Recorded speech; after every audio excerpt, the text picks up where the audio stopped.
Hello everybody, and welcome to my video. Welcome to my channel, where I spent the day in the garage taking care about my wheel bearing finally, and in just a second I will give you a sound example of my damaged wheel bearing by just spinning the wheel on the lift. And yeah, while I'm doing that I will be quiet and step back in the background so you can focus on the sound.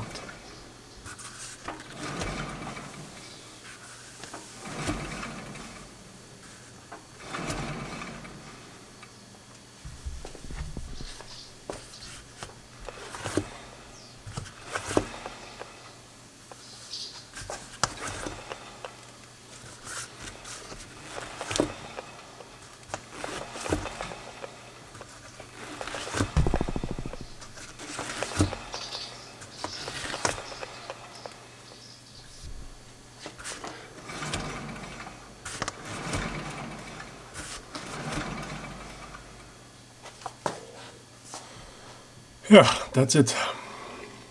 Did you hear any difference? I would say so.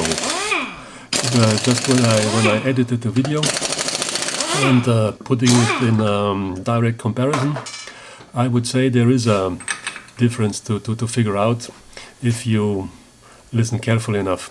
As I did this while changing the wheels from summer, winter, summer, I had my difficulties to find out which side is the worn out one,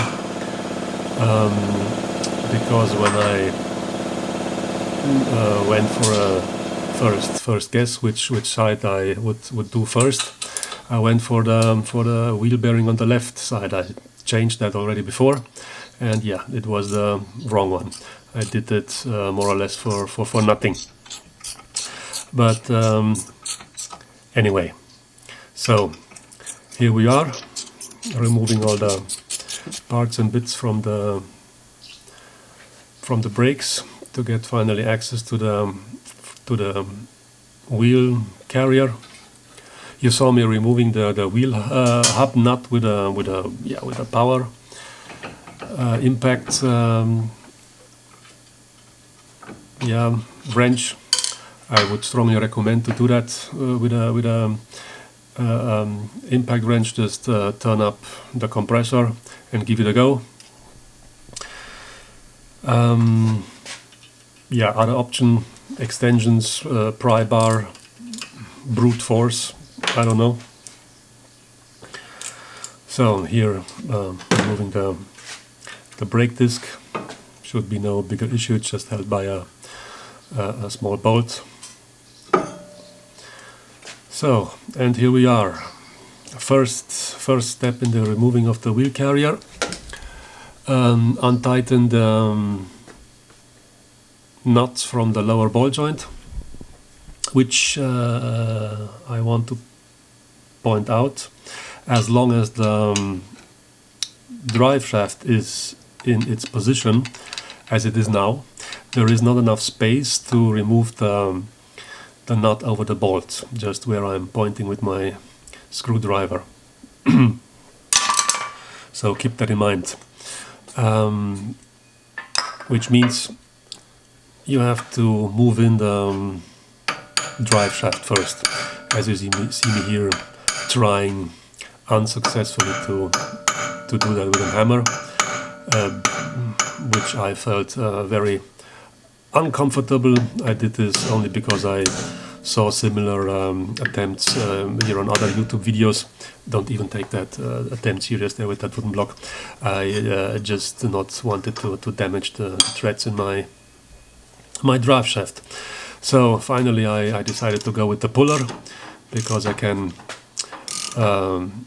control the force I put into that or upon that drive shaft way better.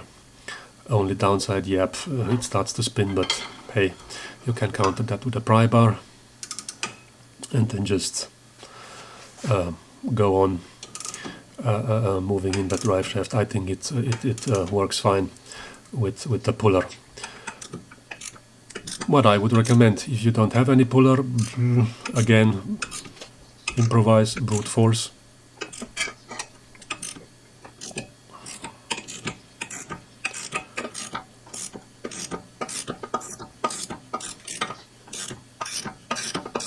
Yeah, here we go. I'm almost done.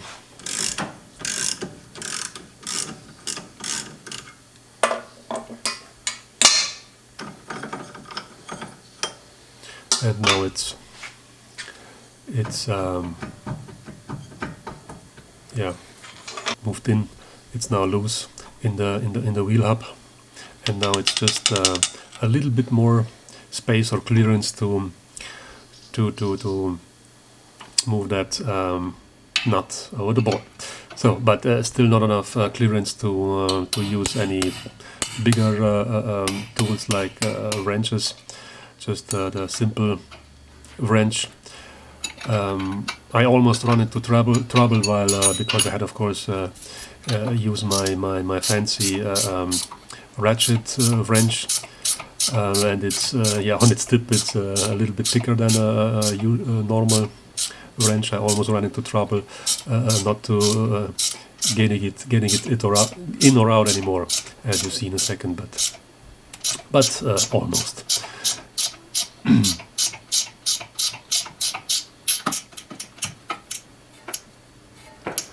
Yeah, here I almost yeah, got myself tricked out. Yeah, here we go. So what's next? Yeah, untighten the nut from the track rod, and here I ran into some mid-size troubles, because as you hear in a second,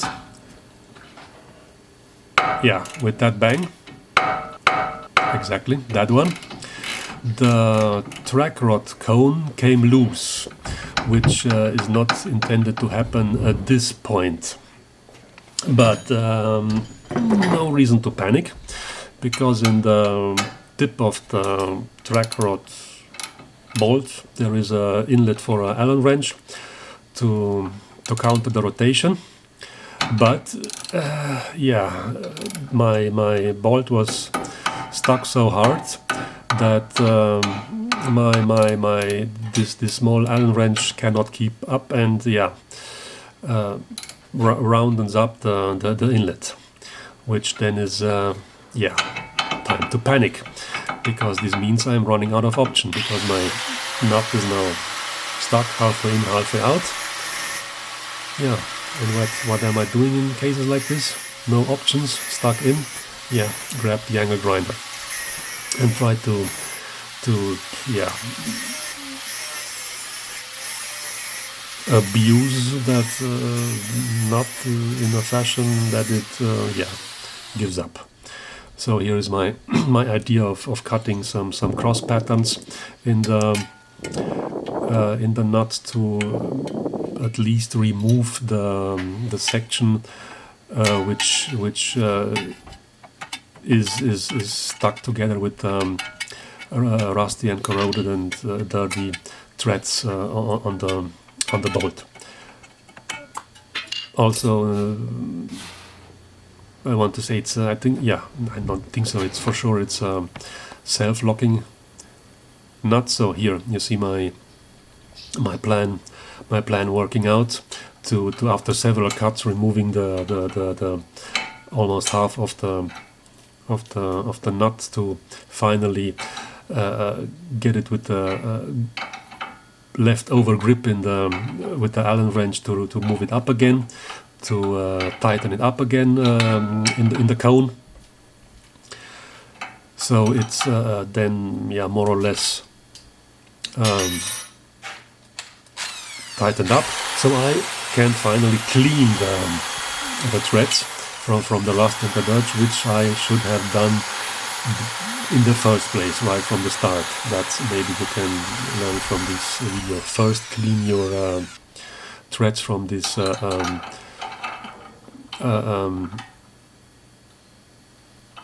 bolts so they don't come loose in their cones when they are not supposed to do. So now I finally got it all figured out. I think looking back it cost me roughly about an hour, I would say, or even more, just because I did not pay attention and of course do not have the experience because I'm not doing this every day. Yeah, but finally that's what it looks like, the abused nut.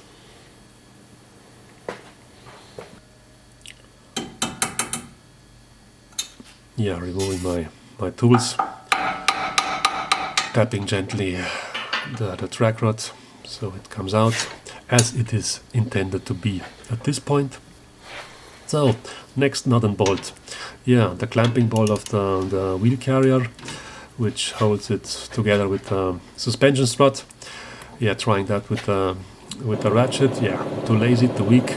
Grabbed again the impact wrench, which yeah, is an easy job for that one. Yeah, and then hammering out that bolt, which is also quite rusted and stuck in, and needs some love with the hammer and some taps and some more taps. Yeah, you see it there coming already outwards. Then grabbing the extension, grabbing a bigger hammer.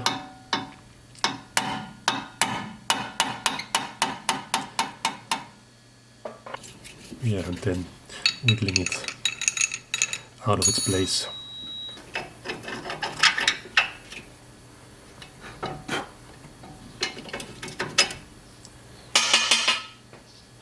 Here we go.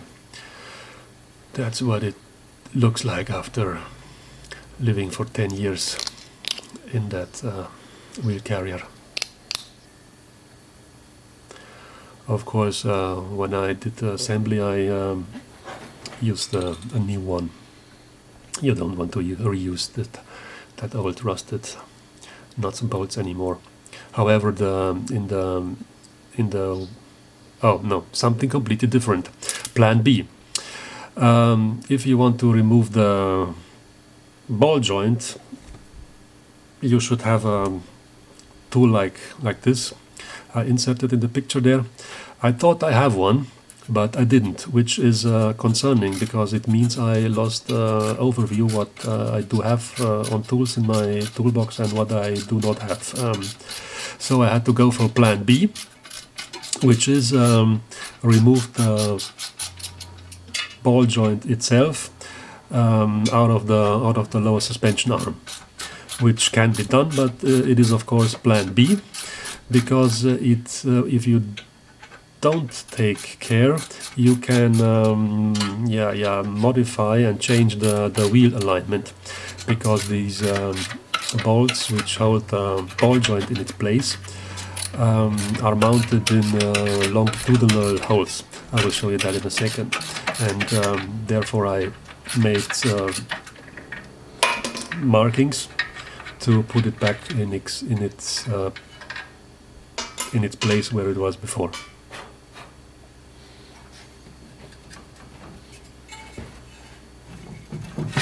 Here we go.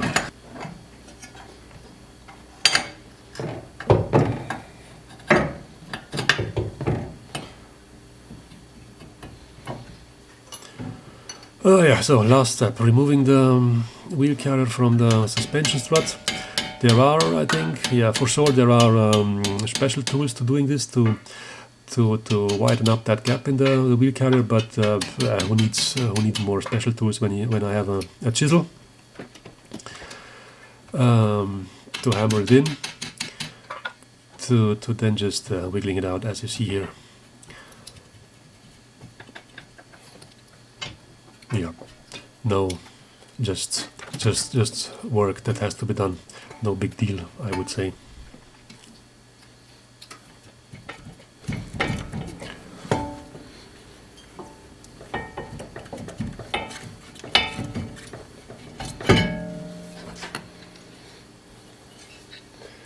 And there it is, the wheel carrier. Yeah, here again the markings on that bracket for the ball joint, and here the bracket.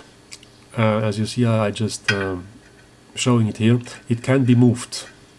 It can be moved in its in its place there, which means you can modify the wheel alignment. So therefore the markings. Keep that in mind. Yeah, and now slowly but surely we are coming to an end with this video. Yeah, here you see about the gap in the wheel carrier. Here another sound sample of the wheel bearing.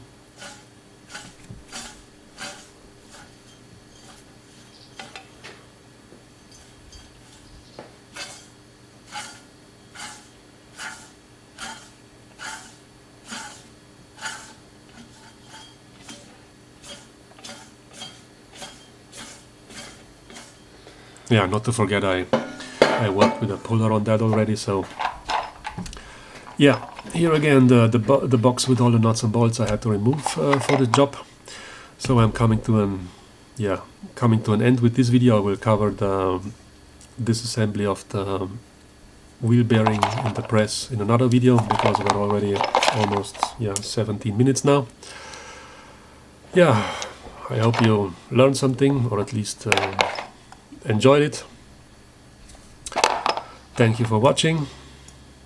Yeah, that pain in the whatever. Thank you for watching, and bye bye. See you in the next video, maybe.